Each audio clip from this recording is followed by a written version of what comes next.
aphoristic appendage to On Truth-Telling. 751-800. 751. Il est possible que, dans la sphère politique au moins, la pensée libérale se soit ouverte au point de devenir étroite, qu'elle ait rendu la tolérance dans certains domaines synonyme d'intolérance dans d'autres. Si c'est le cas, elle a ouvert une contradiction vitale en elle-même qui en fait une cible de choix pour ce qu'elle s'efforce peut-être elle-même d'être aujourd'hui, à savoir une croisade morale. 752. Le problème avec les épithètes et les slogans politiques courants est qu'à force d'être brandis jour et nuit, ils deviennent comme des pièces de monnaie si usées qu'elles sont pratiquement inutilisables. C'est du moins le sort qui leur est réservé, à moins que l'on ne trouve un moyen de les frapper à nouveau. 753. La propagande est certainement efficace d'une certaine manière et peut-être d'une seule, elle convainc ceux qui ne soutiennent que faiblement un point de vue ou un ensemble de croyances d'unir leurs forces à celles de ceux qui les soutiennent fermement pour former un front solide. 754. Si l'objectif de l'apprentissage était d'être le plus juste possible dans le jugement que l'on porte sur un sujet, alors le tout ne serait jamais jugé par la partie, ce qui est bien sur la pratique courante, mais plutôt la partie toujours par le tout, ce qui implique un grand effort et est donc rare. 755. La politique partisane simplifiée, d'un côté, des gens débordant de bonté humaine et de l'autre, des diables rapaces. Ou encore, d'un côté, des hypocrites flagrants et de l'autre, des défenseurs acharnés de valeurs traditionnelles. 756. L'art du journalisme dans les grands médias consiste à demander des comptes à tout le monde et à tout ce qui se passe dans l'espace public, sauf à soi-même. 757. Le nom de la vertu peut servir l'intérêt personnel aussi bien que le vice et de cette manière, devenir ce dernier. 758. La vérité dure, voire inacceptable, est que si ce monde magnifique n'était pas un endroit horrible au moins dans une certaine mesure, il ne nous intéresserait pas au plus haut degré. 759. Oui, c'est vrai. La gauche en politique, d'une manière générale, donne un visage plus humain aux choses. Sans elle, l'attitude serait toujours le « business as usual ». 760. La plupart des gens ne craignent pas ou ne détestent pas le péché lui-même, mais plutôt sa révélation, sa condamnation, sa punition, et dans certains cas, la controverse qui l'entoure. 761. Oui, je lis l'œuvre de ce grand homme. C'est un peu triste de penser qu'il l'a complètement oublié. Il ne se souvient même pas d'un mot. Pourquoi, me direz-vous? Tout simplement parce qu'il n'y pense plus, parce qu'il n'est plus de ce monde. Bien sûr, c'est tout à fait normal et naturel, mais c'est quand même un peu triste de penser que ce pourquoi il a travaillé si dur et si longtemps ne signifie plus rien pour lui. 762. C'est incroyable le nombre de personnes qui, sur des forums populaires, pensent que le fait d'injurier les autres leur permet d'obtenir gain de cause. 763. Le monde est comme une grande tarte. Chacun veut sa part du gâteau. Certains pays en veulent même une très grande part. C'est dans ce contexte que la paix mondiale se lance dans sa mission impossible. 764. Les choses qui nous sont données dans la vie sont probablement les plus grandes bénédictions que nous ne recevrons jamais. Et pourtant, pour la simple raison qu'elles sont données, nous les traitons souvent comme si elles étaient aussi bon marché que l'air et l'eau et aussi dispensables que la poussière. 765. Les arguments ad hominem et les attaques personnelles devraient toujours être considérés comme un signe de faiblesse. Cependant, étant donné qu'ils sont souvent considérés comme le contraire, à savoir un signe de force, et qu'ils sont souvent utilisés par des locuteurs compétents ou non, on peut se demander, que se passe-t-il? Pourquoi en est-il ainsi? La réponse doit être que, pour être perçus pour ce qu'ils sont, à savoir un signe de faiblesse, la majorité des gens devraient être ce qu'ils ne sont pas, à savoir plein de patience, de probité et de sagesse. Souvent, il leur faut beaucoup de temps pour dépasser leurs vieux préjugés et s'accorder avec des arguments solides et des conclusions objectives. 766. Si ce n'était du fait que de nombreuses personnes célèbres et prospères sont frappées et parfois abattues par le scandale, beaucoup d'autres personnes n'auraient jamais l'occasion de se considérer comme supérieures, ne serait-ce que pour un moment, au meilleur et au plus brillant. 767. Pour la plupart d'entre nous, la sécurité est ce que nous voulons à long terme. Mais lorsqu'il s'agit du rythme de la vie, heure par heure, minute par minute, Seconde par seconde, la sécurité ne peut être entièrement séparée de ce qui, comme l'immense souffrance, est absolument intolérable, à savoir un immense ennui. 768. Lorsque les généralisations sont traitées comme si elles étaient aussi sûres que des observations particulières, elles sont probablement le produit d'un raisonnement aussi mauvais que bon. 769. Lorsque des personnes se disputent sur une question morale ou politique, on assiste à une véritable frénésie alimentaire chez les animaux. Ils attaquent et déchirent leurs adversaires et parfois même leurs alliés avec toute la férocité dont les êtres humains sont capables en dehors de la confrontation physique. 770. Ce qui est d'abord une question de goût, de préférence, de coutume ou de tradition, comme ce serait le cas, par exemple, si quelqu'un disait « J'ai toujours vécu en ville et je ne pourrais pas vivre ailleurs », devient moralisé, comme ce serait le cas, par exemple, si cette personne disait « C'est bien mieux de vivre en ville et pour un certain nombre de bonnes raisons », qui, à son tour, devient politisé, comme ce serait le cas, par exemple, si cette même personne disait « Tout le monde devrait et en fait doit vivre comme nous en ville, sous peine de se voir imposer des sanctions. » 771. La politique ne peut jamais s'affranchir totalement de la persécution, de l'injustice, parce qu'elle est toujours loin d'être une affaire entièrement unanime. 772. Nietzsche a dit que toutes les civilisations supérieures sont fondées sur la cruauté. Cette affirmation n'est extrême que si leur richesse n'est pas fondée sur la guerre.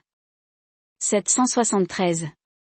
Il n'est pas aussi difficile qu'on pourrait le croire de revêtir son cœur de l'armure de la dureté. L'orgueil, le pouvoir, la position, le profit, la pratique sans parler de la peur, de la colère, du ressentiment, de la vengeance, de l'ignorance et de la nécessité sont tous capables de le faire. 774. Pratiquement tout le monde peut être gentil, agréable, plaisant et respectueux dans des circonstances favorables. Le véritable défi consiste à être tout cela, mais peut-être pas avec tout le monde, car ce serait une trop grande exigence dans les circonstances défavorables. 775. Penser par soi-même signifie se méfier de toute opinion publique, populaire et professionnelle qui traite les points importants d'une question comme s'ils étaient déjà décidés et réglés. 776. Il se peut qu'au plus profond de la psyché religieuse ou quasi-religieuse, on ressente à la fois le devoir et le désir de ne pas penser. 777. Lorsqu'un politicien ou un commentateur politique a une série d'accusations, mais pas d'arguments, il ne vaut guère mieux qu'un propagandiste rémunéré. 778. Au début, vous avez survécu à votre enfance et c'était bien, mais ce ne fut pas plus facile. Ensuite, vous avez survécu à votre adolescence et c'était bien, mais ce ne fut pas plus agréable. Ensuite, vous avez survécu à votre jeunesse et c'était bien, mais ce ne fut pas plus simple. Ensuite, vous avez survécu à votre âge moyen et à votre âge avancé, et bien sûr, c'était bien, mais ce ne fut pas plus aisé. Puis vous êtes mort et c'est enfin devenu moins gênant. 779. Lorsqu'il s'agit d'analyser des problèmes moraux en public, il est pratiquement impossible de le faire sans un simulacre de froideur et d'objectivité. La raison en est aussi simple à énoncer que difficile à formuler en un principe acceptable. L'idée générale est qu'il y a à la fois le bien et le mal dans le monde, que ces deux éléments ne sont pas seulement distincts, mais radicalement opposés, et que, même pour des raisons analytiques, si l'on mélange ou confond les deux, non seulement on commet une erreur, mais on fait le mal, à tout le moins, quelque chose qui s'en rapproche. 780. Lorsque les choses, les personnes, les lieux et les événements n'ont pas d'effet évident ou durable sur nous, il est probable qu'ils soient emportés dans un trou de mémoire d'où ils ne peuvent être extraits, si tant est qu'ils puissent l'être, qu'au prix d'un effort extraordinaire ou d'un outil spécial tel qu'une trace écrite.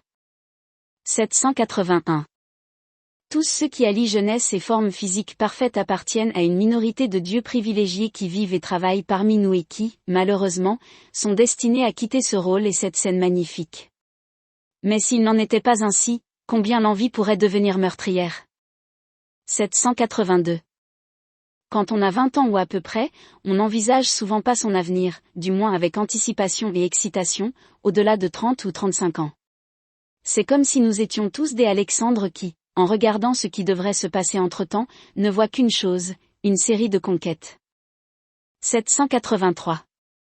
Le mélodrame, avec son héros d'un côté et son méchant de l'autre, a toujours été l'une des formes les plus populaires de narration.